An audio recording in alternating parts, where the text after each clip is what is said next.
than what we saw yesterday, seeing some of that cloud cover. We want to check in now with meteorologist Heather Waldman. Heather, we have some activity too. Yeah, it's a much cooler day for the valley. Kind of refreshing compared to the upper 80s we had yesterday. Temperatures today are right around normal for this time of the year. Live Copter 3 over Folsom Dam for us here this afternoon. Yep, they're making releases at about 7,000 cubic feet per second, but water is also coming into the lake at the same rate. Just look at the numbers. Folsom right now, you can see the water level. It's at 93% of capacity, and we've still got about 2 feet of water in the Central Sierra snowpack that needs to melt off. So they're trying to keep things stable. The water managers are, as we get ready for more snow melts over the next 2, 3, 4 weeks or so, all part of the normal process. Getting a little bit more rain into the Sierra. We'll zoom in on that in a second. Area of low pressure here off the coast of Southern California.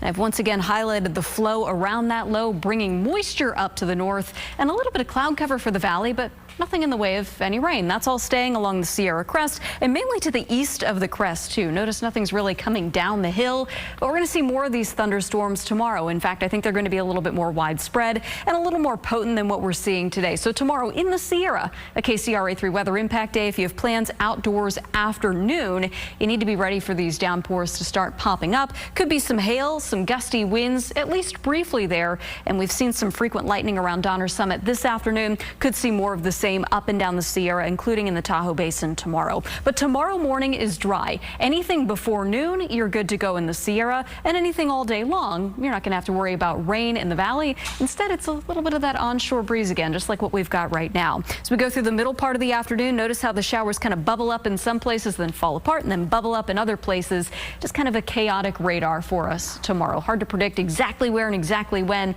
but anywhere above 5,000 feet in the Sierra. Be ready for those storms to bubble up tomorrow afternoon. Thursday, clearing things out in the valley through the afternoon. A little bit of clouds still left over into the foothills. There may still be a stray shower in the Sierra, but I don't think it's going to be as widespread as what we'll see tomorrow. So tomorrow, the more active of the 2 days. And of course, also talking temperatures, it's 68 degrees still at Executive Airport in Sacramento. We're at 64 degrees in Fairfield. You notice the wind for sure through Vacaville. That's still going to be there as we go through the day. Tomorrow, gusting between 25 and 30 miles per hour. And later tomorrow evening, the breeze will come back in. It's that onshore breeze that'll keep the valley in the low 70s. But for tomorrow in the Sierra, still in the lower 60s in Truckee, so still hanging on to some of that milder air that's allowing the air to be unstable and fueling some of those thunderstorms. Should be dry in the foothills from Grass Valley to Sonora. Limited sunshine. High temperatures will be in the 60s. Breezy day from San Francisco through the East Bay into Fairfield. Temperatures there are staying in the 60s. In the San Joaquin Valley, not as windy, but seasonably cool. High temperatures will be in the low 70s from Lodi down to Modesto, and in the Sacramento Valley, same deal. That evening breeze will kick up. Temperatures first barely climbing into the low 70s. Big change from where we were just yesterday. We're going to stay there for a beat, but then by this weekend and early next week, it's back to the 80s and sunshine. So if you're liking the natural AC, enjoy it while we got it. Yeah, it's nice. Refreshing for sure. Building transitional housing.